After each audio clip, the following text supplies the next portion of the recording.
Good morning, ladies and gentlemen, esteemed guests, and distinguished participants. I am honored to welcome you to the Annual Research Symposium 2024 of the Postgraduate Institute of Medicine, University of Colombo, under the theme Building a Sustainable Medical Workforce in Sri Lanka, held today at the Pgim Academic Center.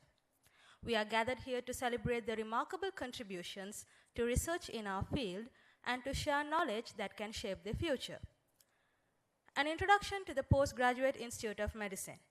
The PGIM is a national institute attached to the University of Colombo and is the only institute in Sri Lanka that provides specialist training for medical doctors. PGIM is internationally recognized and several of its training programs have equivalence recognition by the Royal Colleges of the UK. The PGIM also works in close collaboration with the Ministry of Higher Education and Training, the Ministry of Health, faculties of medicine of the universities and professional colleges. Let us begin the proceeding by rising up for the national anthem.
Thank you, everyone. Please be seated. We will now proceed with the lighting of the oil lamp, a tradition symbolizing knowledge and enlightenment. I would like to invite our esteemed guests to light the oil lamp. Our chief guest, Professor Sampath Punchiheva, the acting Vice Chancellor of the University of Colombo, Dr. Palitha Mahipala, Secretary of the Ministry of Health, Professor Chandani Manigathunga, the Deputy Director of the PGIM, Professor Jayantha Jayawardena, the past Director of the PGIM and the Chairperson of the Finance Committee, Dr. Amodini Rajakaruna, the Chairperson of the PGIM Annual Research Symposium, Dr. Prasanna Varun Logendiran, Professor Rukshan Fernanda Pulle, Professor Karuna Ratna, Mr. Shanta Ranavira, the Deputy Registrar of the PGIM, a representative of the trainers of the PGIM, and a representative of the trainees of the PGIM to light the oil lamp.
Thank you for that beautiful ceremony. I now welcome our distinguished guests, Professor Sampath Punchiheva, Dr. Palitha Mahipala, Professor Chandani Vanigathunga, Dr. Amodini Rajakaruna, and Dr. Prasanna Varun Logendran to take their seats at the head table.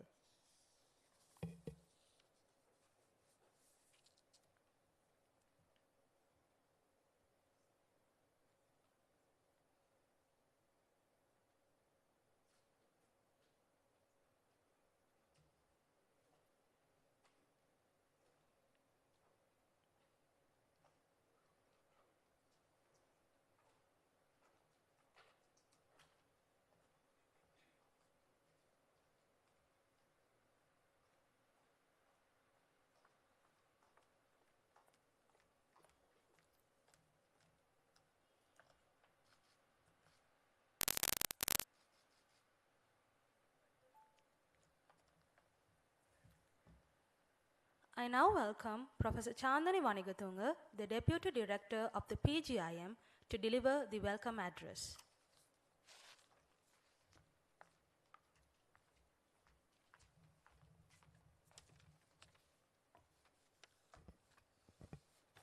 Good morning, everyone. Chief guest, Acting Vice Chancellor, Professor Sampath Punchiheva.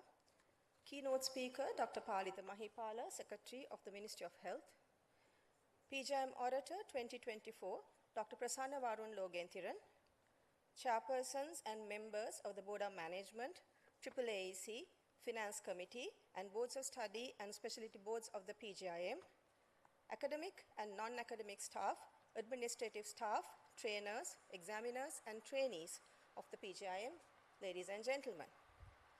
On behalf of the Director of the Postgraduate Institute of Medicine, University of Colombo, I warmly welcome you this morning to the annual Research Symposium of the PGIM, ARS 2024. It's an absolute honor and a privilege to have all of you with us today as we inaugurate the pinnacle academic event of the PGIM. We are delighted to have Professor Sampath Punchiheva, Acting Vice Chancellor of the University of Colombo, and Dr. Palitha Mahipala, Secretary of the Ministry of Health, with us this morning. Your presence as the heads of the two institutes that the PGIM collaborates with closely in all its activities is a source of encouragement to us, and I thank accepting our invitation to be here today. A very warm welcome to all of you present here today for accepting our invitation to join us this meeting. Your presence is the best encouragement we can have. Ladies and gentlemen, Pgim is the only institution in Sri Lanka that trains and accredits specialists from medical and dental specialties. And every year, we board certify nearly 400 specialists for the country. We also conduct many other training programs at master's and diploma levels for all medical and dental practitioners. Almost all our trainees must conduct a research study as part of their training, which will help them to develop as competent, evidence-based practitioners with the capacity to apply research findings to their daily patient care and clinical decision-making. This aligns well with our theme for this year, building a sustainable medical workforce in Sri Lanka. To facilitate and improve the quality of research done by our trainees, we conduct research methodology and project writing workshops regularly. However, research without sharing the findings is of no use to anyone, and we provide opportunities for the trainees to publish their research in the Journal of the Postgraduate Institute of Medicine, our research publication, and gain recognition for their efforts in the examinations. The annual research symposium of the Pgim is another opportunity for trainees, trainers, and any researcher focusing on areas related to medical sciences to disseminate their research findings. This symposium should not only be a place to disseminate research findings. It should also be a forum for both trainees and trainers to share their experiences as well as to learn from each other to transform the postgraduate and healthcare landscape of this country for the betterment of its people. I hope all of us here today will make the best use of that opportunity. I would like to congratulate the Pgim Orator for 2024, Dr. Prasanna Varun Logenthiran, and all others who are presenting their work today. Well done on reaching the high standards that we had set, a truly remarkable achievement. We hope that you will continue your journey and find answers to questions that will improve the health of its people, as that is the only way that we can truly build a sustainable workforce in Sri Lanka. I know there will be a formal vote of thanks by the conference chair later this morning, but I would be failing in my duty if I do not acknowledge Dr. Amodini Rajakaruna, chairperson of this organizing committee. Amodini will of course not thank herself, but on behalf of the Pgim, I'd like to thank Amodini for all the hard work she has done, and to the organizing committee and the administrative staff of the Pgim, led by Mr. Shantha Ranavira, acting deputy registrar, for working tirelessly and to meticulously crafting this program, which you will see later this morning. Well done, and thank you, all of you. Ladies and gentlemen, welcome, and thank you again for joining us. I hope you enjoy the rest of the proceedings. Thank you.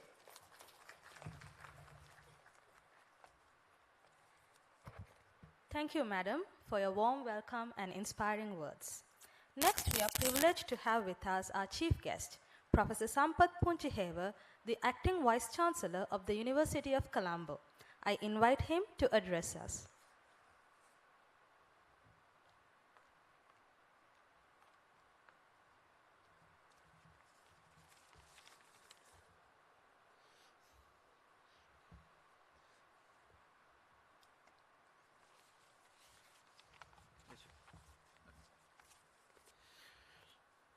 A very good morning to you all. Dr. Palitha Mahipala, Secretary to the Ministry of Health.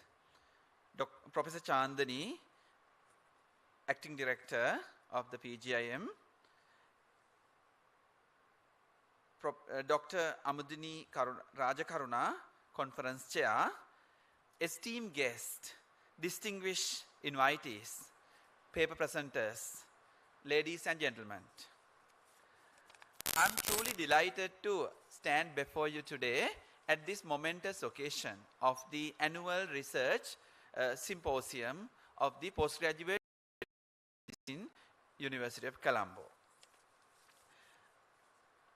Today, the theme of this annual research symposium is a very timely and which warrants rigorous academic attention and discourse. So the theme of this conference, this research symposium, is the sustainable medical workforce. For the sustainable medical workforce for the country. So I think this is very important. Building sustainable medical workforce is a timely need in this country. And medical workforce is the backbone of any healthcare system, and one of the main pillars to ensure right to health and right to access to health. I see this from a legal perspective. So in order to ensure the right to health care, right to access to health care, we need to ensure that sustainable medical workforce. I think in recent time we have seen very much some criticism also that Sri Lanka is fast depriving of its able medical workforce due to different reasons. So countries in the world have long recognized the need to have a sustainable medical workforce. There is a rising tide of chronic diseases and increasing health threats necessitate that we need to build sustainability in the medical workforce. So the COVID-19 pandemic and other issues pose enormous challenges to the medical system of the country. When I look at the theme of the conference, my mind was taken back to Dhammapada, verse 204, which says, health is the utmost profit of human being. So benefit of being healthy is, or in other words, disease-free status is better than any amount of wealth. In that sense, we in the global south reap the benefits of free healthcare and free education. So it is our utmost duty to serve this nation, because our education from grade 1 to grade 13 and also during the medical degrees being borne by the average taxpayer on the street. Sometimes our research not been benefiting our people. So I think we have to rethink the strategies when we build sustainable medical force, because most of the time medical research in Sri Lanka and abroad are not being products and services. I would invite, because we have respected Secretary of the Ministry is also present at this forum, so I think we need to look for more innovation and also commercialization of inventions in the field of medicine, because countries like Sri Lanka can immensely benefit by the innovation, because our innovators in the field of medicine and medical related field are enormous talents, and we need to bring their innovation also to commercialization in order to serve the average person who will finance our free education system. So we have the utmost duty in serving the nation, and I would emphasize that there are medical shortages in medical workforce, in particular in the global south, and global migration of doctors and workforce into high income countries is hurting the sustainability of the medical workforce in countries like Sri Lanka. So my appeal to you is we have to rethink our policies, and also we need to inculcate the habit of serving the nation and the people of the country. When we, of course, we should not say that the country should, you should not explore opportunities in other countries, but of course our primary and the prime duty is to serve the nation through your noble profession and also through research, development and commercialization that will bring us, this country, to the rank of the developed country. So once again, thank you very much for this opportunity. I am truly delighted to attend this prestigious cutting edge technology, cutting edge field research, annual research conference. So I wish you every success, and I wish you very pleasant, inspiring and inspiring academic deliberations and meticulous discussion on cutting edge issues in your field. Thank you very much for the opportunity.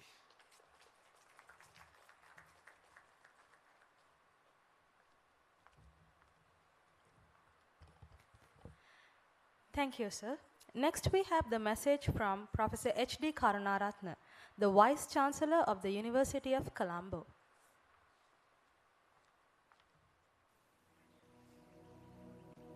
Very good morning. Welcome to the Annual Research Symposium of the Postgraduate Institute of Medicine. Director Professor Senaka Rajapaksa and all distinguished members of the staff and delighted invited academia of the University of Colombo. It gives me great pleasure and honor to address you in this very pleasant morning that we know the University of Colombo conduct annual research symposium in every year. The Pgim also conducting annual research symposium in par with the University Research Symposium. This year, the University of Colombo annual research symposium theme is that building sustainable future through impactful research. Going in par with that, the Pgim conducting building sustainable workforce in medical discipline, a very important area. As we all are aware, sustainability has become the most important word in today in various aspects. In particular, we know that medical discipline, the sustainability is very important topic, because today there are many new areas we can go into, particularly doing research, innovations, and medical workforce building is essential. With the growth of population in the world, the demand for medical treatments coming more and more, particularly with the aging population is rising.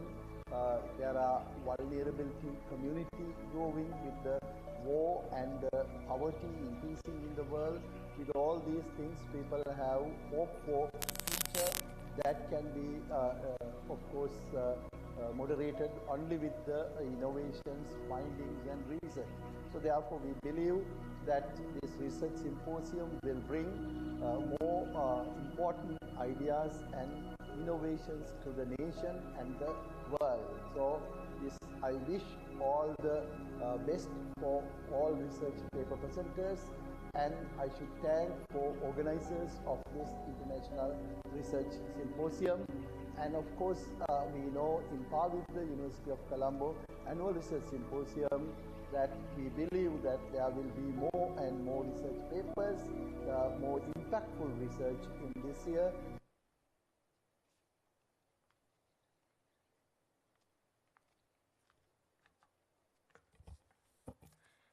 Thank you, Professor Karunaratne and Professor Punchiheba, for your insightful address and support. I invite Professor Chandani to hand over a token of appreciation to our chief guest.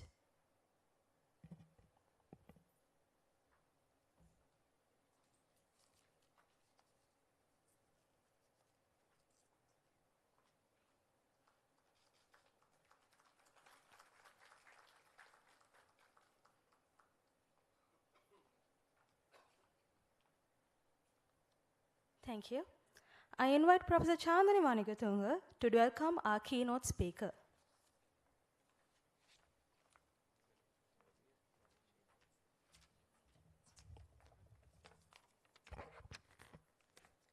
Ladies and gentlemen, it is my pleasure and privilege to introduce the keynote speaker of the Pgim ARS 2024, Dr. Palitha Gunaratha Mahipala, MBBS, MSc, MD, MBA.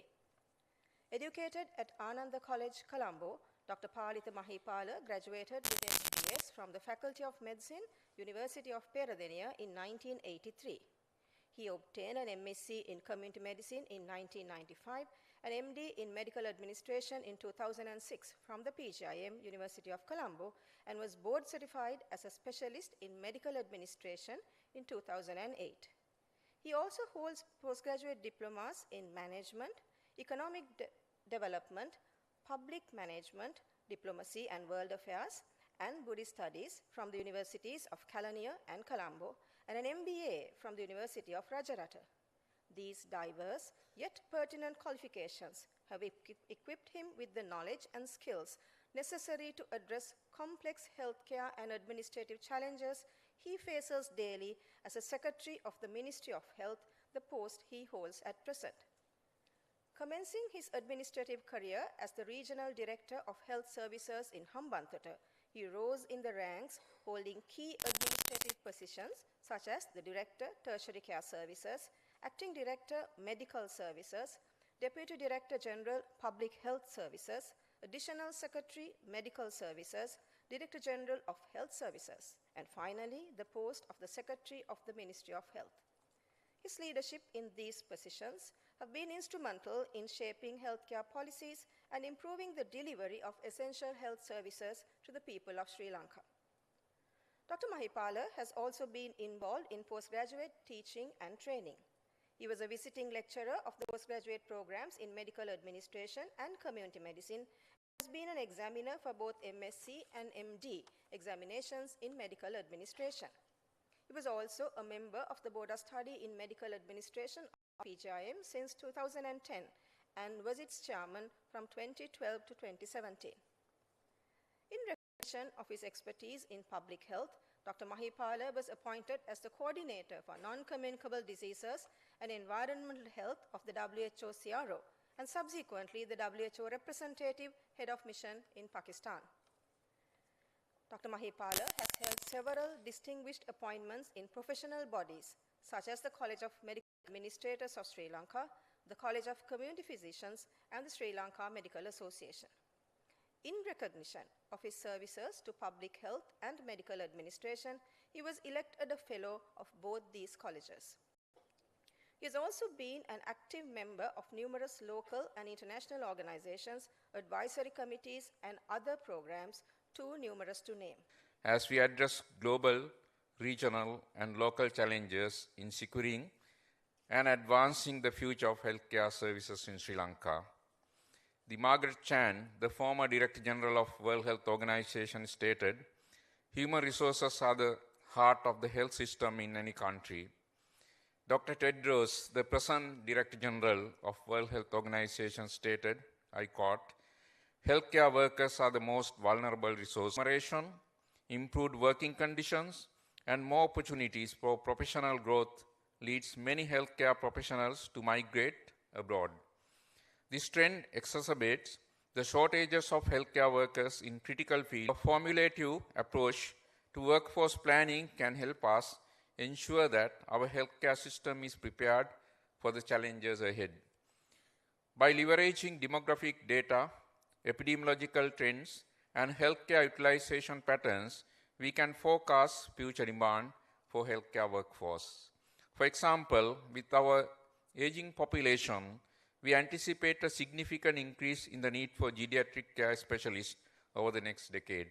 And we hope that the Postgraduate Institute of Medicine will be much focused on these new areas.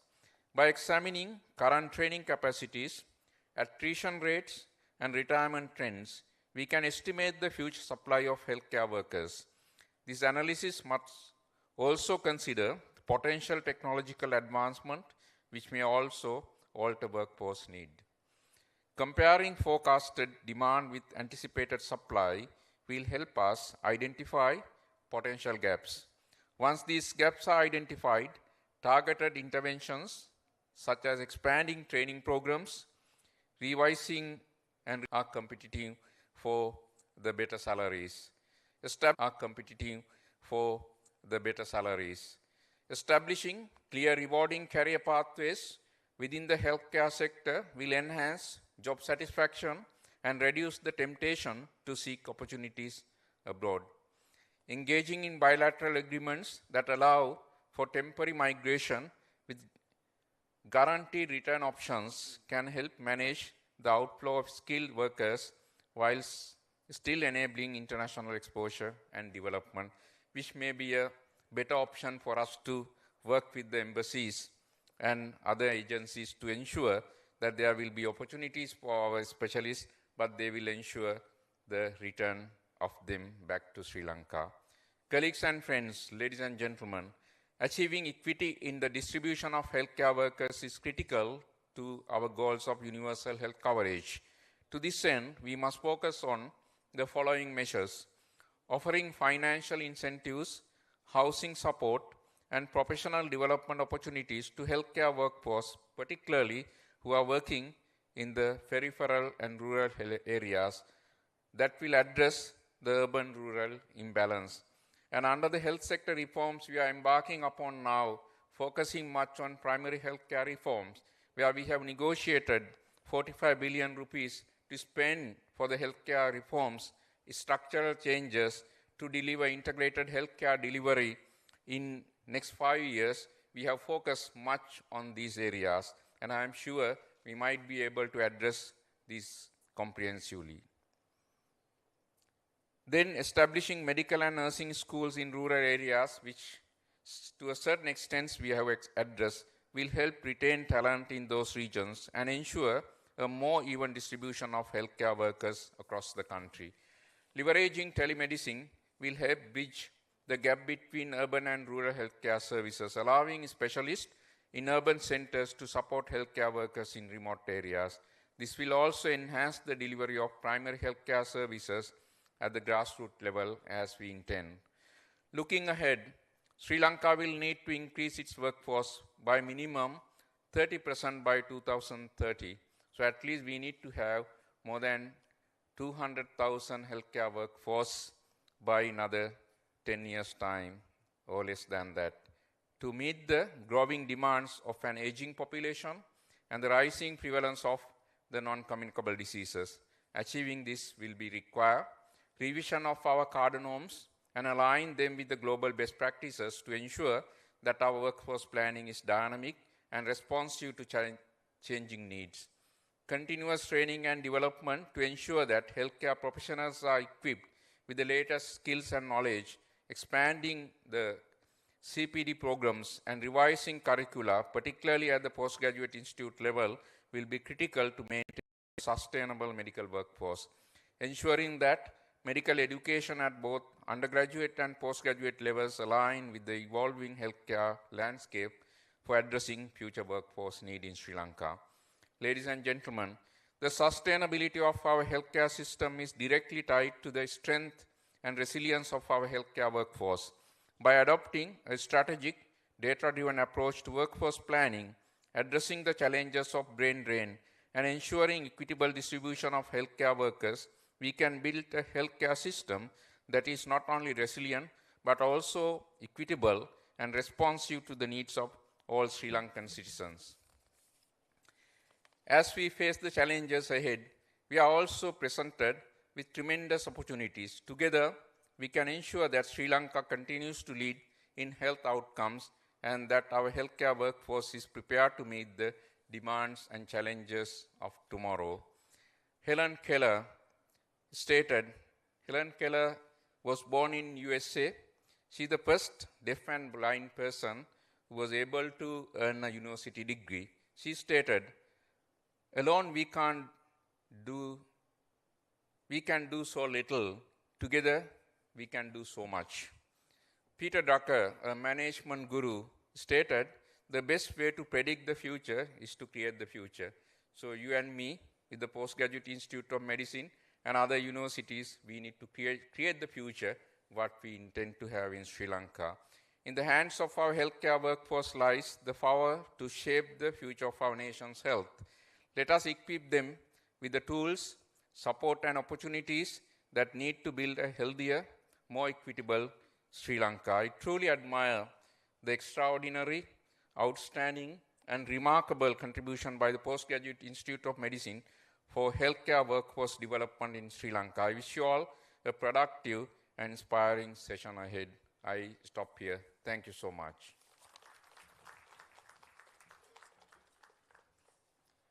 Thank you, Dr. Mahipala, for your invaluable insights. Your words will surely inspire us as we continue our work in the health sector. Once again, I invite Professor Chandani to present a token of appreciation.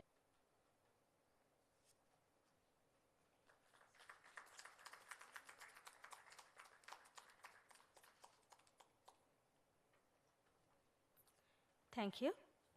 Next, I welcome Professor Rukshan Fernandopulle, the Senior Professor and Chair in Obstetrics and Gynecology in the Faculty of Medical Sciences of the University of Sri Jayawardhanapura, who will introduce our orator of the Annual Research Symposium.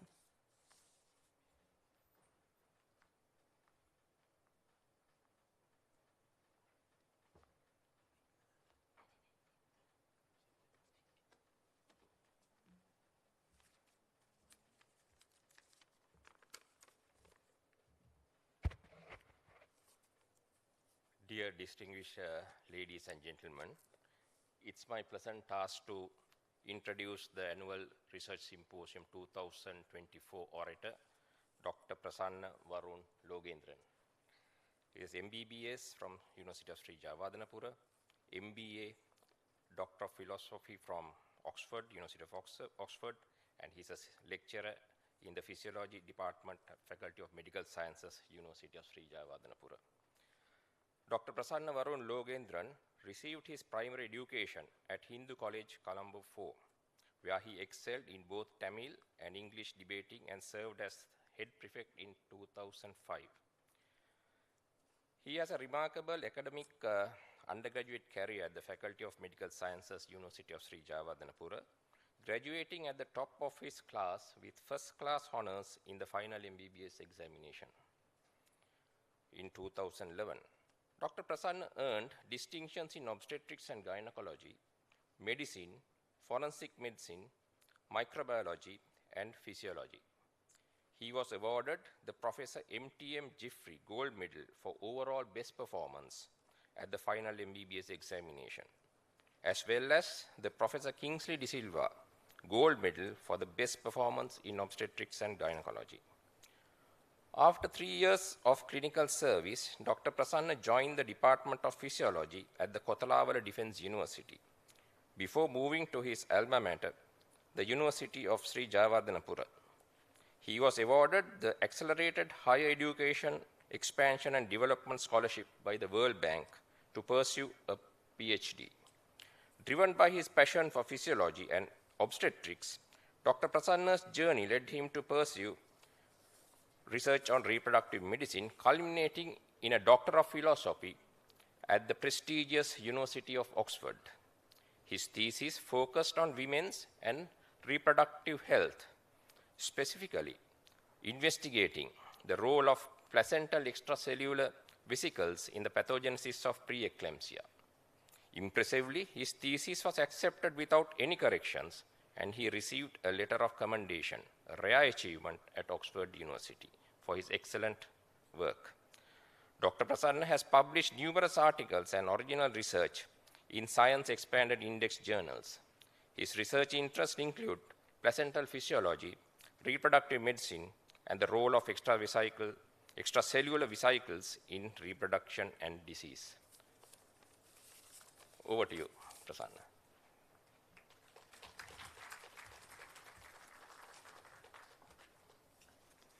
Thank you, Professor Rukshan. Once again, I request Professor Chandani to award the medal to our orator, Dr. Prasanna Varun Logendran.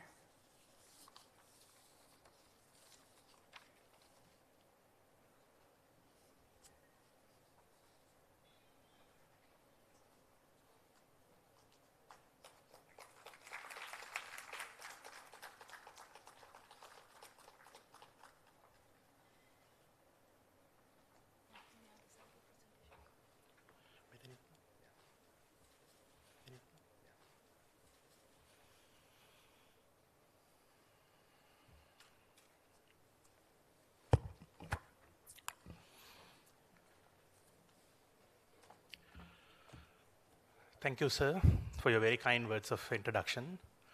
Distinguished Chief Guest, Professor Sampath Punchiheva, Acting Vice Chancellor of University of Colombo, Professor Chandani Vanigatunga, Acting Director, Postgraduate Institute of Medicine, Keynote Speaker of the Symposium, Dr. Palith Mahipala, Secretary of the Ministry of Health, Chairperson of the Symposium Organizing Committee, Dr. Amodini Rajakaruna, Chairperson and members of the Board of Management of the Postgraduate Institute of Medicine, academic and non-academic staff members of the Pgim, senior professors, colleagues, and distinguished guests. A very good morning to all of you. I would like to begin by extending my sincere gratitude to the organizing committee of the ARS for providing me with this opportunity to present my research to such an esteemed audience. So my work focuses on three keywords: preeclampsia, extracellular vesicles, and kynurenine metabolism. So preeclampsia, the International Society of Hypertension Disorders of Pregnancy defined preeclampsia as a multi-system hypertensive disorder of pregnancy characterized by new onset hypertension after 20 weeks of gestation, accompanied by one or more indicators of end organ damage. These indicators could include proteinuria, acute kidney injury, cerebral or hepatic complications, hematological abnormalities, and uteroplacental dysfunction. In severe cases, preeclampsia can have grave consequences, potentially leading to fetal or maternal mortality. Clinically, preeclampsia is subdivided into early onset and late onset preeclampsia based on the timeline of its diagnosis. Early onset is diagnosed before 34 weeks of gestation, and late onset was diagnosed after 34 weeks of gestation.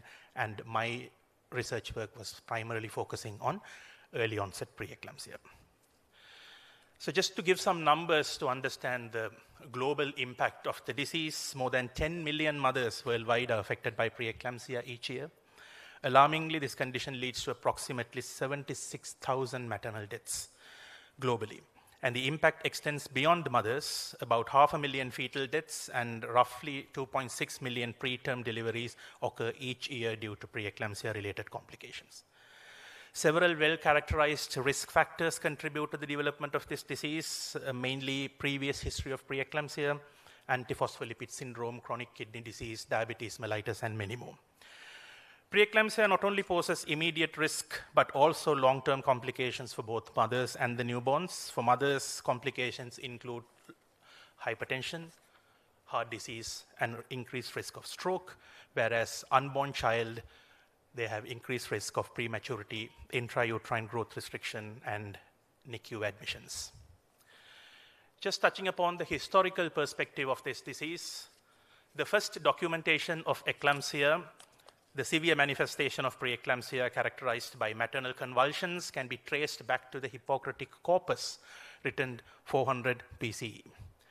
In their translation of the Hippocratic text, Chadwick and Mann highlight a particular passage, the aphorism 31507, which states that a headache accompanied by feelings of heaviness and convulsions during pregnancy is regarded as a bad omen.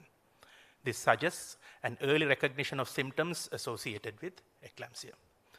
In ancient Greece, the prevailing belief was that the wandering womb disrupted a woman's fluid balance, leading to various diseases. Treatments for these conditions often included bloodletting and purging, reflecting the limited understanding of the physiological changes occurring during pregnancy at that time. As the years progressed, advancements in our understanding of human anatomy and physiology led to significant discoveries that transformed the landscape of clinical medicine, particularly in obstetrics. One of the key figures in this evolution was Farrunsha Morisho, who played a pivotal role in establishing obstetrics as a recognized medical specialty. He was the first to systematically describe eclampsia, where he noted that primigravid women were at a higher risk of convulsions compared to multigravid women. Further progress was made in 1897, when hypertension was found to be the central feature of eclampsia. This breakthrough enhanced the understanding of the condition's key symptoms and informed subsequent approaches to diagnosis and treatment. In 1972, Brosens et al. Made a significant progress in understanding the pathophysiology of preeclampsia. They were the first to describe the inadequate remodeling of the uterine spiral arteries as a primary feature of preeclampsia. They noted that these arteries retain their vascular smooth muscle layer, which impaired their ability to respond to circulating vasodilators. This defective remodeling resulted in reduced placental blood flow, ultimately leading to placental ischemia. Building on this foundational theory, Professor Christopher Redman proposed the two-stage disease hypothesis in his review on the immunological aspects of preeclampsia in 1992.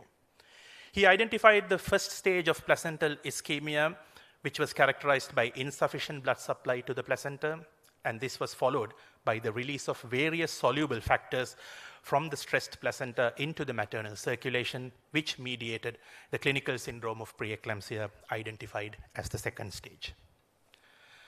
Since 1993, Professor Chris Redman and his team have made significant contributions to advancing our understanding of the placental response to hypoxia and other forms of stress. Their pioneering work focused on isolating, identifying, characterizing, and interrogating syncytial trophoblast-derived extracellular vesicles. From here onwards, I would use the abbreviation of STBEVs to save some time, to elucidate their roles in the pathogenesis of preeclampsia and other placental disorders such as gestational diabetes mellitus and intrauterine growth restriction. This research group has been actively investigating STBVs, and in 2019, I had the distinct honor of joining this esteemed research group under the current leadership of Professor Manu Atish. And during my time there, I was fortunate to be mentored by the legend himself, Professor Chris Redman, who was an emeritus professor of obstetric medicine at that time. This picture was taken at the Team Manu annual formal dinner in 2021, marking one of the last opportunities we had to interact with Professor Redman in person. His insights and guidance have profoundly impacted my PhD journey and my work on kynurenine metabolism. Preeclampsia has often been described as a disease of theories. While the precise mechanisms underlying this condition still remain elusive, the two-stage theory of preeclampsia proposed by Professor Redman way back in 1992 is still widely accepted among researchers and clinicians, and it serves as the foundation for my research work. According to this theory, in stage 1 involves abnormal remodeling of the spiral arteries, which eventually lead to placental hypoperfusion and ischemia, resulting in a sick and stressed placenta. In response to this stress, the placenta sheds extracellular vesicles and releases soluble factors into maternal circulation, and these factors are believed to contribute to the maternal syndrome by mediating maternal inflammatory response, immune activation, endothelial dysfunction, and vasospasm. My work primarily focused on isolating, enriching, and characterizing the STBEVs, followed by interrogating the EV cargo to understand its role in the pathogenesis of preeclampsia. So extracellular vesicles are biomolecules encapsulated by a double phospholipid membrane released from a donor cell into extracellular space. Once in the extracellular space, EVs are transported to recipient cells, where they mediate autocrine, paracrine, and endocrine communication. Upon uptake by their recipient cells, EVs induce downstream changes by delivering the contents of their cargo. The cargo of EVs include various biomolecules such as proteins, genetic materials including messenger RNA, microRNA, and tRNA, and lipids, which contribute to cellular signaling and regulation. When it comes to syncytial trophoblast-derived EVs, they are predominantly categorized into two types based on their physical size or their diameter. One into medium-large STBVs, previously referred to as microvesicles with diameters ranging from 221 to 1000 nanometers, and small STBVs, previously known as exosomes, with diameters of less than 220 nanometers. When discussing the biogenesis of these EVs, it is important to understand that the two major subtypes, small and medium-large EVs, are produced through distinctly different pathways. Small EVs, as shown in the top left figure, are produced through an endosomal pathway.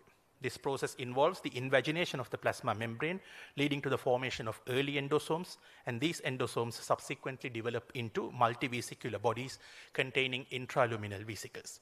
Finally, these vesicles are released into the extracellular space via exocytosis. In contrast, medium-large EVs are produced through a different mechanism, namely budding from the cell membrane. This process is typically triggered by stressful stimuli, as shown in the bottom left figure, leading to the release of vesicles directly from the plasma membrane. Both types of EVs are capable of intercellular communication and serve as important markers reflecting the state of the placenta. On the right-hand side, you can see a schematic representation of an extracellular vesicle highlighting its phospholipid bilayer, membrane proteins, and the intravesicular cargo it carries. Once STEBVs reach their target cells, they are internalized through various mechanisms as shown in the figure. Upon entry, they release their cargo, altering downstream signaling within the target cells. Previous work from our group demonstrated that STBVs are taken up by primary human endothelial cells through a combination of endocytosis and membrane fusion. In the context of preeclampsia, it is believed that STBVs with altered cargo deliver messages to target cells in several maternal organs, including the brain, kidney, and liver. This interaction is thought to play a key role in mediating the features of end-organ damage seen in the maternal syndrome of preeclampsia, contributing to its clinical manifestations. The figures presented on this slide depict some of the earliest findings from our group on the quantification of circulating STEBVs. The figure on the left demonstrates that EVs can be detected in circulation as early as 6 weeks into a normal pregnancy, with levels gradually rising until term. In contrast, the figure on the right illustrates that the STBVs are released in significantly higher quantities into circulation in cases of early onset preeclampsia compared to normal pregnancy. I have highlighted that in red. The fact that these STBVs are detectable in the bloodstream so early, well before the clinical manifestation of preeclampsia, highlights their potential as liquid biomarkers of placental function and emphasizes their likely role in the pathogenesis of preeclampsia. So subsequent research conducted by several members of our group has demonstrated that the cargo of STBVs is significantly altered in preeclampsia compared to normal pregnancy. These altered EVs have been shown to possess pro-inflammatory, anti-angiogenic, and procoagulant properties, further contributing to the pathological processes associated with preeclampsia. So our group's prior work, along with published literature, have demonstrated successful isolation of these STEBVs from various clinical samples, including plasma, serum, and urine collected from pregnant women. However, a significant challenge in these samples is the difficulty in obtaining pure STEBV samples. The current enrichment processes largely rely on techniques that aggregate particles based on size, density, or binding to surface proteins, which increases the risk of contamination from other particles present in clinical samples, particularly lipoproteins and chylomicrons. To overcome these limitations, our group has employed ex vivo dual lobe placental perfusion to isolate EVs in large quantities. We have published extensively on the methods we use, and I was fortunate to be trained in the isolation of STEBVs through this ex vivo dual placental lobe perfusion technique. After isolating the EVs, I employed differential ultracentrifugation to enrich both medium, large, and small EVs, while alternative methods as listed, including density gradient centrifugation, ultrafiltration, precipitation, size exclusion chromatography, affinity isolation, or microfluidic devices are available, we chose this particular approach due to its cost effectiveness and suitability for larger sample volumes. Following enrichment, I adhere to the guidelines of the International Society for Extracellular Vesicles to characterize the isolated EVs. This characterization was carried out using a combination of techniques including transmission electron microscopy, nanoparticle tracking analysis, and Western blotting. So on the left, you will see a schematic representation of ex vivo dual lobe placental perfusion, where we receive the placenta immediately after a delivery via elective cesarean section. And on the right, an illustration of the differential centrifugation process. Please note that these images are not to scale. The centrifuges are huge in size compared to the bottles that we store the pelleted EVs. For the study, placental perfusions were conducted on 7 early onset preeclamptic placentae and 7 normal pregnancy placentae. In this procedure, a carefully selected placental cotyledon was perfused with media designed to mimic the maternal and fetal circulatory systems, enriched with nutrients and anticoagulants. Both circulatory circuits were closed after calibration, and the perfusion was carried out for 3 hours, with the integrity of the placenta and the perfusion process regularly being monitored at 20-minute intervals. At the end of the perfusion, approximately 600 milliliters of the maternal perfusate was collected and processed through a series of ultracentrifugations to obtain medium, large, and small EVs.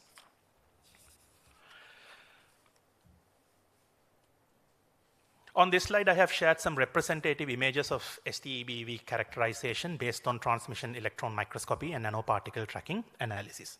On the left, you can observe a typical cup-shaped morphology,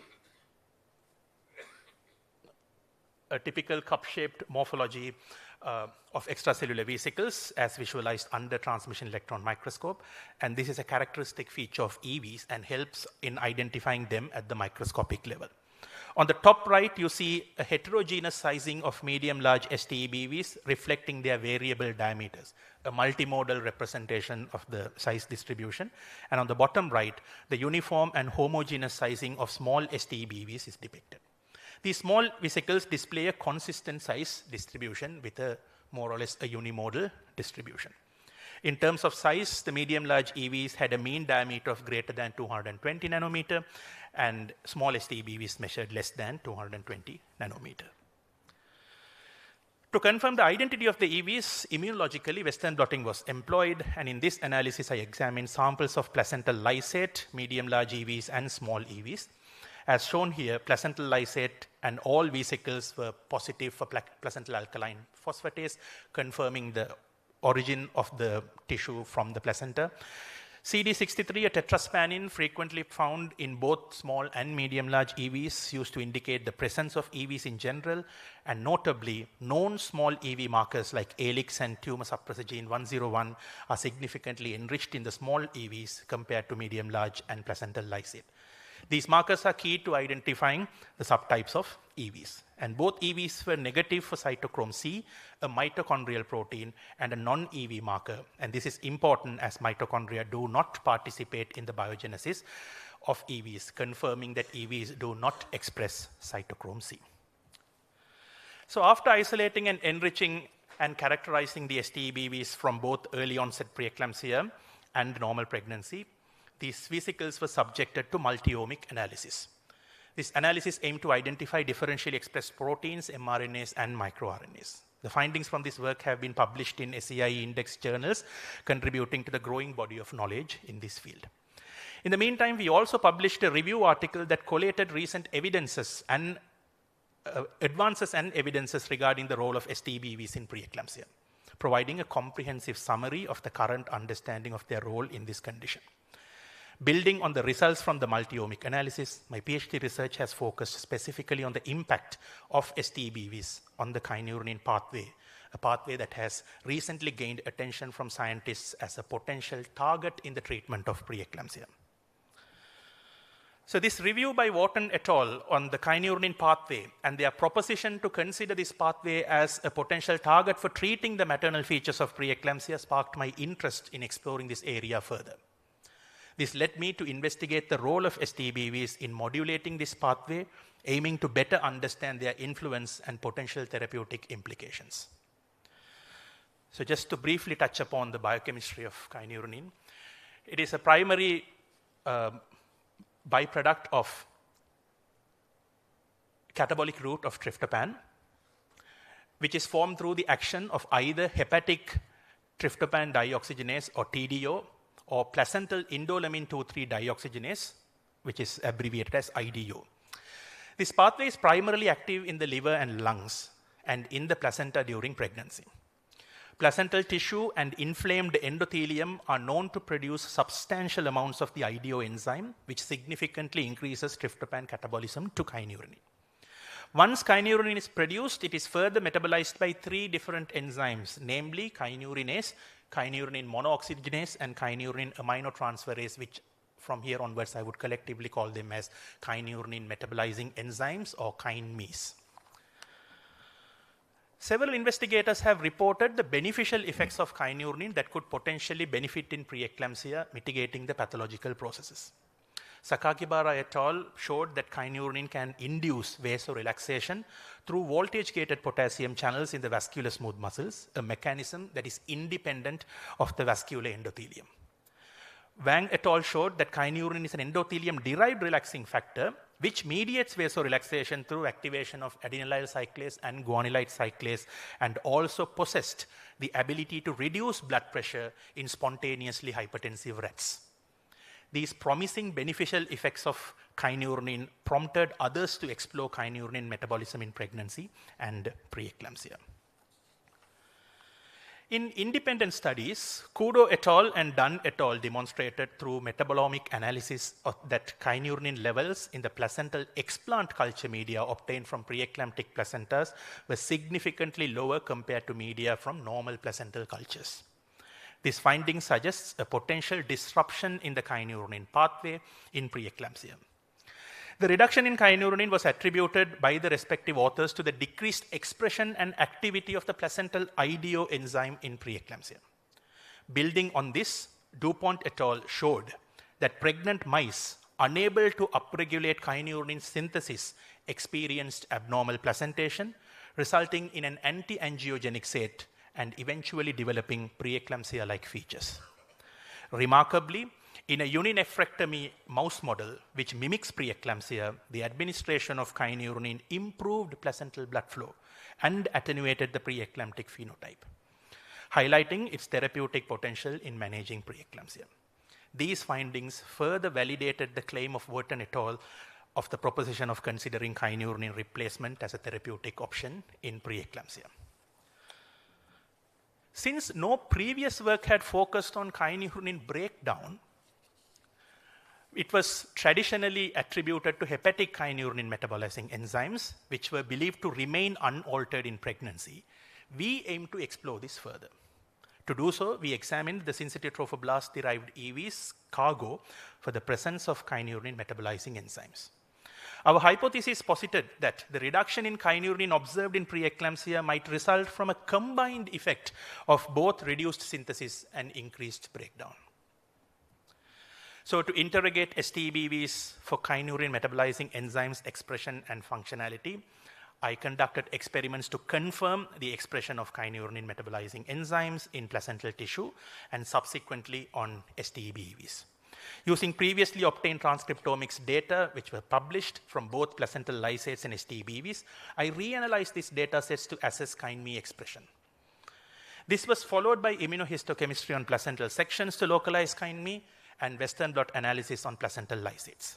Additionally, I used capillary electrophoresis and Western blotting techniques to evaluate kynme expression in STBV samples. For functionality assessment, gas chromatography mass spectrometry was employed to measure kynurenine levels in both the functional assessment experiments and in serum samples obtained from early onset preeclampsia and normotensive pregnancies. So what did our results show?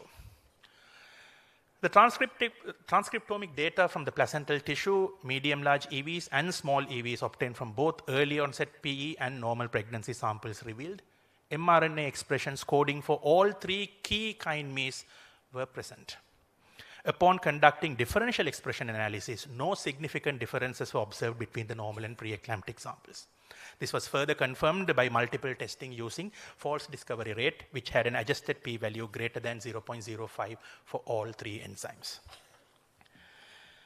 This shows the immunohistochemistry staining of normal pregnancy and preeclamptic placental sections, and the immunohistochemistry showed that the syncytial trophoblast layer in both early onset PE and normal pregnancy placenta was selectively enriched for all three types of kynurenine metabolizing enzymes. So the focus should be on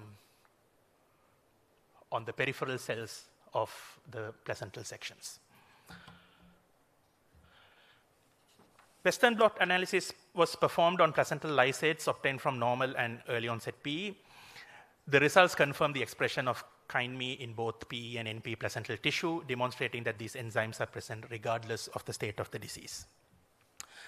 So in summary, we for the first time have demonstrated that the STBVs and the placental tissues obtained from both normal and early onset preeclamptic pregnancies express mRNA coding for kynurenine metabolizing enzyme and the individual kine proteins. And quantification of normalized kynurenine metabolizing enzyme on normal and PE STBVs revealed, again, no significant differences in expression between the two groups, depicted in the bottom left graphical representation. However, it is important to note that in early onset preeclampsia, the placenta releases a significantly higher number of STBVs per unit volume of blood compared to normotensive pregnancies. Therefore, the total circulating quantum of kine is presumed to be higher in preeclampsia despite the lack of differential expression. So keeping this in mind, we went ahead and did gas chromatography mass spectrometry to assess the functionality of the EVs. So this is a representative, the diagram on the left shows a representative two-dimensional GC-GC chromatogram showing the TFA derivatized kynurenine circled in yellow and tryptophan, which is a very close metabolite, onto its right side. In diagram B, you can see the in-house library for kynurenine used for annotating kynurenine in experimental samples, and the bottom right image shows the 3D representation of kynurenine circled in yellow. So functionality of kine expressed on the STBVs was assessed by measuring kynurenine levels after treating kynurenine solution with either control, that is STBVs denatured with 100% trifluoroacetic acid, or with 1 microgram and 5 microgram of STBVs for 5 minutes and 60 minutes. STBVs significantly reduced kynurenine in a dose-dependent manner, with 1 microgram causing approximately 80% reduction and 5 microgram causing a whopping 90% reduction after 5 minutes. Comparison of kynurenine levels between 1 microgram and 5 microgram groups at 5 minutes and at 60 minutes showed significant reduction in kynurenine treated with 5 microgram EVs more than 1 microgram. This confirmed that STBVs carry functional kine in their cargo that attenuates kynurenine in a dose and time-dependent manner. So we wanted to examine this from in vitro to in vivo setting. So we carefully selected 9 cases of early onset preeclampsia from the blood bank and gestationally matched normal pregnancy at the time of sampling. So serum samples were obtained from a cohort of early onset PE women and gestationally matched normal pregnant women, and the table here summarizes the clinical and demographic characteristics. As expected, women who were diagnosed with early onset preeclampsia displayed significantly higher systolic and diastolic pressure, but lower gestational age at delivery and had lower birth weight than normal women in this study group. Early onset PE women also had a soluble FLIT PLGF ratio in average more than 110 with a mean of 599, whereas normal pregnant women had a ratio less than 38 with a mean of 1. The data presented here are as mean plus or minus standard deviation. So we tested or checked for the kynurenine levels using gas chromatography mass spectrometry. The diagram here shows a representational image of 3 samples, actually 2 samples with in-house kynurenine annotation. The pink line shows the normal pregnancy, the black line shows the in-house library of kynurenine, and the blue line shows the preeclampsia. And obviously, there is a significant reduction in the kynurenine levels in PE compared to normal pregnancy. So early onset preeclamptic women were found to have significantly lower level of circulating kynurenine compared to gestationally matched normal pregnant women. So here is an interesting twist. I'm going back to the same paper, Kudo et al., and you might find a very familiar name there as well, Professor Chris Redmond. So wherever we turned, Professor Chris Redmond was around. So in this paper, where they have actually assessed the functionality and the activity of IDO enzyme, inadvertently they gave us some clue 10 years or 20 years ago of what is happening with kynurenine. So there was a table presented where they have measured the tryptophan level, kynurenine level. Therefore, they could assess the kynurenine to tryptophan ratio as a measure of IDO functionality using high pressure liquid chromatography. And they have measured in non-pregnant state, in normal pregnancy, and in preeclampsia during third trimester. So what do we know about normal pregnancy in third trimester is that it has got a placenta, so technically it is releasing more IDO. There is a systemic inflammation and increased leukocyte count in normal pregnancy in third trimester, which will also increase the IDO count. So preeclampsia, when you compare, it is supposed to have pronounced systemic inflammation, but the kynurenine levels are very low. So why the kynurenine levels are low, the authors attribute it to the reduced activity and production of IDO enzymes by the placenta, which they thought was the significant factor when compared to IDO coming from leukocyte or inflamed endothelium. So that is an acceptable finding. But what went unnoticed, or probably noticed but not reported because of non-statistical significance, was the difference between non-pregnant kynurenine levels and normal kynurenine levels. So in non-pregnant state, you don't have IDO. There is no systemic inflammation. So there is no IDO coming from leukocytes either. So it's only TDO-based hepatic breakdown of tryptophan to kynurenine. Whereas in normal pregnancy in third trimester, you would expect the placental and leukocyte IDO to produce more kynurenine. But look at the numbers. Non-pregnant state has 1.17 and normal pregnancy has 1.12. Even though this difference is not statistically significant, this is thought-provoking negative finding. So is this reduction, despite anticipated increase in tryptophan, could be attributed to the breakdown of kynurenine by functional kynurenine metabolizing enzymes present in the circulating syncytial trophoblast-derived extracellular vesicles? So that is a question that I would have asked if Prof was around once we had the results. So we don't have Prof anymore. We don't have Professor Ian Sargent anymore to discuss these findings with the actual authors. But this is something that I think we should take forward to dissect deeper to understand how the circulating syncytial trophoblast-derived EVs and their vesicular cargo could affect and potentially impact the kynurenine metabolism in normal as well as in preeclamptic pregnancies. So finally coming to the take-home message, what did we do?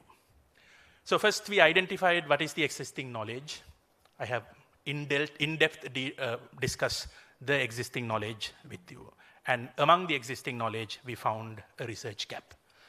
The researchers and investigators were focusing primarily on reduced synthesis and activity of IDO enzyme, and no one focused on the downstream catabolism of kynurenine. So we wanted to investigate that gap in the research. And what is the new knowledge that we have contributed after going through rigorous hours of scientific work is that STBVs carry functional kynurenine metabolizing enzyme, which have shown in vitro that they have time and dose dependent effect on kynurenine, where I could attenuate the levels of kynurenine. And we are the first to again show statistically significant differences in serum levels of kynurenine.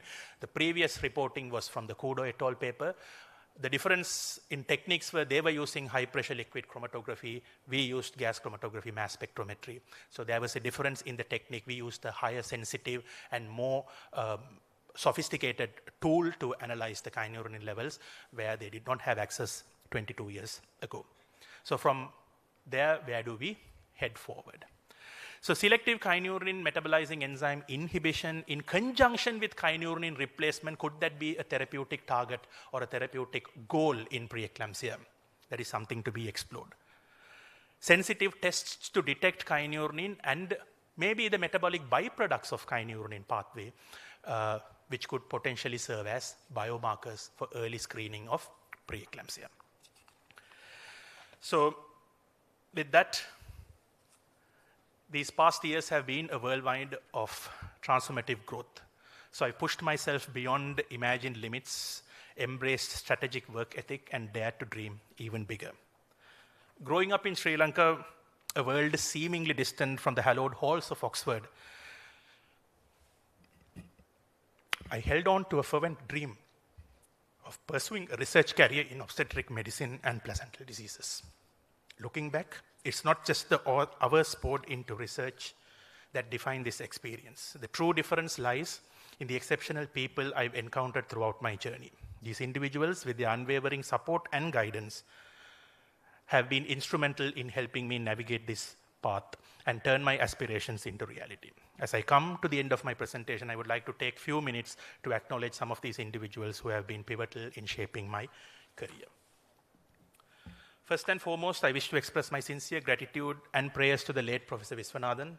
He was not only my mother's obstetrician, but also a close family friend whose guidance and inspiration led me to pursue a career in medicine from an early stage.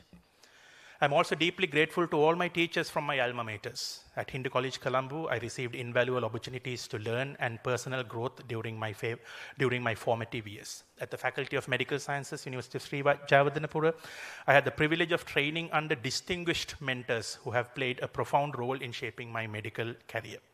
It is humbling to see so many of them present today, and I'm touched by the blessings and support I feel from them. I extend my heartfelt gratitude to Professor Narada Varnasurya, who served as the Vice Chancellor during my time at the faculty, and to Professor Jayanta Javadana, my Dean. To my esteemed teachers who are here today, Professor Savitri Vimalasekara, Professor Priyadarshika Hettiarachchi, Professor Lohini Adityan, Dr. Chandana Hevage, Dr. Himansu Vaidyasekara, Professor Chandani Vanigatunga, Dr. Himani Molligoda, Professor Aloka Patirana, Professor S.T. Jayaratna, and Professor Kamani Samarasinghe, and Professor Rukshan Fernandopulli. And to those who may not be present physically, but whose blessings continue to support me. I thank you all deeply for your invaluable wisdom, guidance, and encouragement throughout my journey.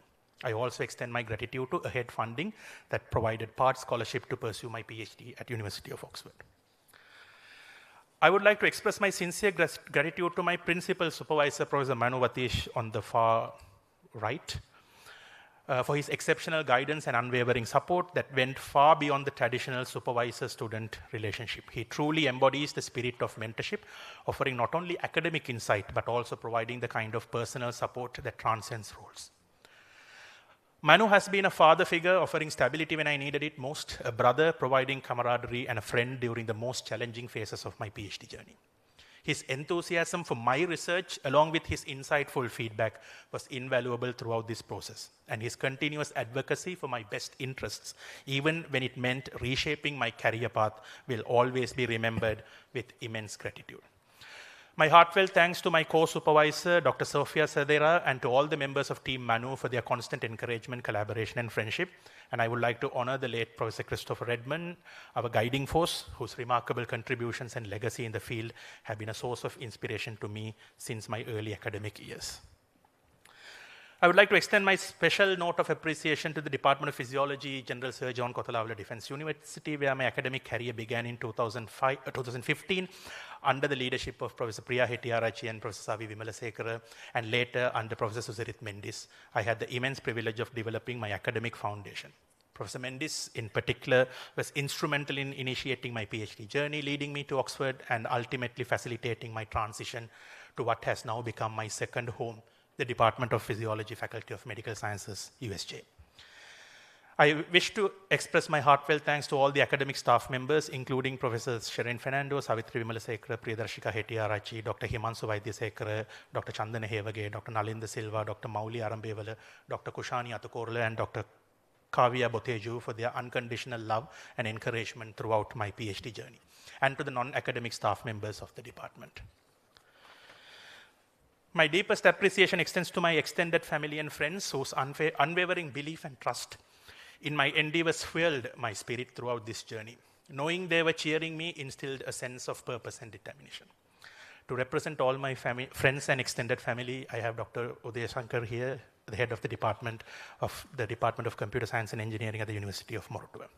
Finally, as I reflect back on my journey, the immense sacrifices made by my family hold a place of profound gratitude. To my father, your unwavering love, belief in my dreams have been the silent pillars of strength throughout my life. Anushala, my dear sister, and Sudan, my brother-in-law. The distance couldn't diminish the bond we shared. Thank you for always being a source of support, encouragement, and joy. Ruksha, my dearest wife, words cannot express the depth of my appreciation. You not only shouldered the weight of our life in Sri Lanka, but also held space for my dreams to flourish in United Kingdom. You made sure that Raghavardhini, our daughter, didn't feel the absence of her father. To my aunt and my mother-in-law, your support and well-wishes have been a constant source of warmth. Thank you for embracing Ruksha and Raghavardhini during my absence. And finally, let me conclude my presentation by dedicating this oration to my late mother, whose unwavering love and support fueled my every step. Thank you, Amma, for always believing in my ability to achieve my dreams. And thank you, ladies and gentlemen, for your patient and attentive listening. Thank you.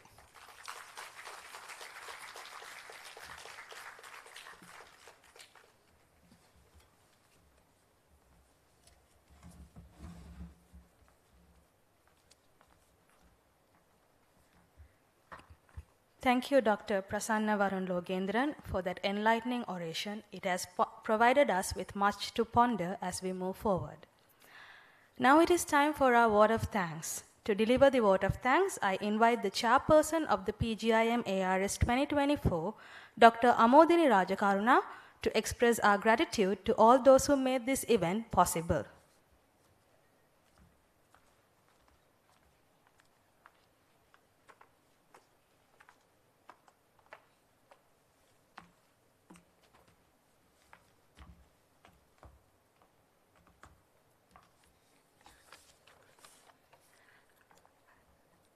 The Acting Vice Chancellor of University of Colombo, Professor Sampath Punchiheva, the Acting Director of PGIM, Professor Chandani Vanigatunga, dear distinguished guests, colleagues, ladies and gentlemen.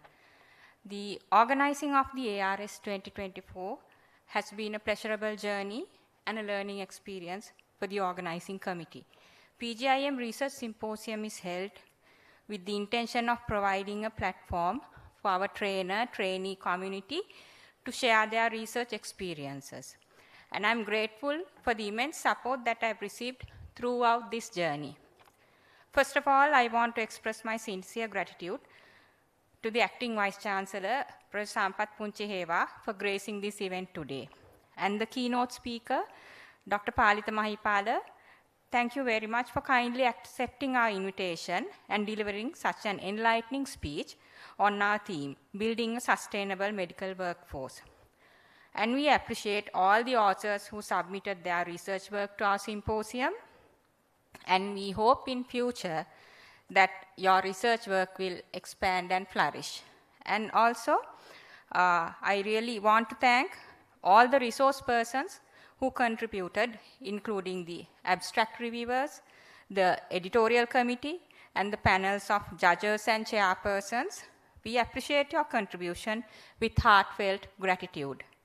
And I take this opportunity to thank Director Sir and Deputy Director Madam for entrusting this onerous responsibility to myself and the organizing committee and guiding us throughout this journey. My senior colleagues, Professor Pandula Siribaddana, Dr. Himani Molligoda, Dr. Kamani Samarasinghe, and Dr. Sudat Dharmaratna has been very supportive whenever I requested for help and advice. And Mrs. Chandima, the Senior Assistant Librarian, and her team in the library staff has been very, very, very supportive and encouraging throughout. The Deputy Registrar, Mr. Shantaranavira, the Senior Assistant Registrars, Mrs. Preetika Daniels, along with her team from the General Administration Branch, Mrs. Sujani Madhuvanti and her team from the Academic Branch, Mrs. Sachini and the team from the Examinations Branch contributed in numerous ways for this event. The Deputy Bursa, Mrs. Ayami Silva, the Assistant Deputy Bursa, Ms. Taliba and their team facilitated all the finances related tasks. And the research assistants, Ms. Induvari Gunawardena, Ms. Sakunika Sevwandi, and the demonstrators, Ms. Cynthia Rexon, Ms. Ransari Jayavira, have been working tirelessly for the past few months to make this a success. The Merck staff, Ms. Madhushika, Mr. Sajita, the IT branch headed by Mr. Palitha and his team, including Mr. Supun, Mr. Dushan, and Mr. Tilina, supported with their contribution whenever we requested for. The time is running up. Therefore, I won't take long, but even if I did not mention names, we had a huge team of supporters and contributors who did whatever required whenever we requested for. And we are sincerely thankful and appreciate all that support. And I wish everybody a very fruitful session today. Thank you very much.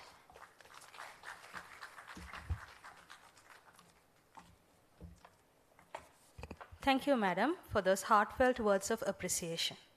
We will now have a break for refreshments and an opportunity to view the poster presentations. This is a wonderful chance to engage with the research work displayed by our talented participants. The refreshments will be served on the third floor where you can view the poster presentations. The oral sessions will start at 11:15 in the auditorium, and I welcome you to attend them. Thank you.